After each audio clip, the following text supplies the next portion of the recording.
تو ایمان کا اظہار عمل میں ہے، تو یہ تکذیب کے دائرے میں آتا ہے، کیونکہ یہاں کفروا و کذبوا کا ذکر آ رہا ہے. ہم جانتے بوجھتے جب جھٹلاتے ہیں تو آیات کی تکذیب ہے، اور یہ ہم سے انجانے میں بہت ہوتی ہے، کیونکہ جب ہم نے قرآن پڑھا ہی نہیں، سمجھا ہی نہیں، تو ہمیں نہیں پتہ کہ ہم انجانے میں. اور اس میں ایک بات اور بھی ہے پہلو، کہ مجھ سے کچھ لوگوں نے یہ کہا جب میں انہوں نے ترجمے دیے، کہنے لگے کہ بھائی اگر اس کو پڑھ لیا تو پھر تو لازم ہو جائے گا عمل کرنا، اب تو ہم کہیں گے اللہ میاں نے پڑھا ہی نہیں تھا.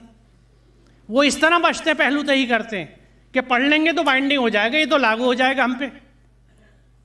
انہیں یہ آیت دکھائیے کہ غافلون کے لیے کیا کہتا ہے قرآن، کہ اگر آپ غفلت میں رہنا چاہتے ہیں کہ نہیں میں تو اندھیرے کا واسی ہوں، مجھے روشنی مت دکھاؤ، مجھے اندھیرے میں رہنے دو، روشنی میں نہیں آنا، روشنی جل گئی تو مجھے روشنی میں آنا بھی پڑے گا.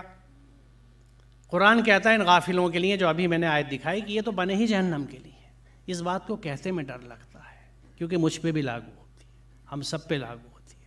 ہم غفلت کا شکار ہیں. غفلت کا شکار نہ ہوتے تو آج پوری دنیا میں اس مقام پر نہ ہوتے. آج پوری دنیا میں آگ کہاں لگی ہوئی ہے؟ جو سو کالڈ مسلم ممالک، مسلم خطے ہیں. یہ کیا چیز ہے؟ ہماری آنکھیں نہیں کھول رہی. کیوں ہے ایسا؟ وہ تو کیا کہتا ہے کہ وَلَا تَهِنُوا وَلَا تَحْزَنُوا وَأَنْتُمُ الْأَعْلَوْنَ إِن كُنتُم مُؤْمِنِينَ، کہ تم رنجیدہ نہ ہو، غم نہ کھاؤ، تم ہی اعلون میں سے رہو گے. You will be best of the best in کنتم مومنین، اگر تم مومن ہوئے. تو اگر ہم نہیں ہیں اعلون میں سے تو اس کا نام مومن نہیں ہے. مومن نہیں ہے تو کیوں نہیں ہے؟ اس لیے کہ ام الکتاب طے کر کے رکھ دی ہے. جو رسی تھی اللہ کی کاٹ دی ہے، رشتہ منتقل، پلگ نکال دیا ساکٹ سے، کرنٹ کہاں سے آئے گا؟ جمود ہے، جامد ہے. کچھ چیزیں ہیں جس میں گھوم رہے ہیں اور سمجھ رہے ہیں کہ ٹھیک ہے. اگر یہ ٹھیک ہے تو پھر کیا غلط ہے؟ اور اگر یہ ٹھیک ہے تو ہم غلط ہیں.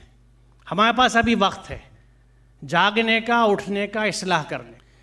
اب دیکھیں یہ کنسرن جو میں نے ذکر کیا تھا شروع میں تھوڑا سا بیچ میں، کہ پھر کیا تم اس وقت موجود تھے جب یعقوب اس دنیا سے رخصت ہو رہا تھا؟ اس نے مرتے وقت اپنے بیٹے سے پوچھا بچوں میرے بعد تم کس کی بندگی کرو گے؟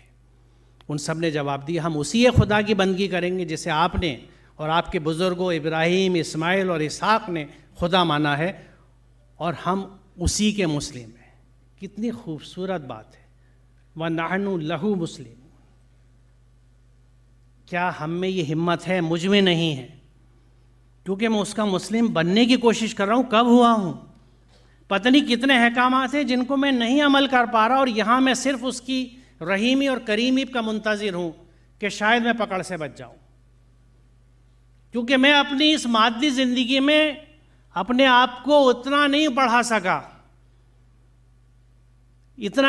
سکا کہ وہ فلاح پا جاؤں جس کا میں منتظر ہوں.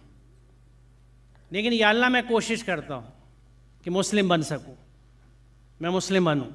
لہو مسلم وَنَحْنُ لَهُ مُسْلِمُونَ. غور کیجئے گا اس بات کہ ہم اسی کے مسلم ہیں.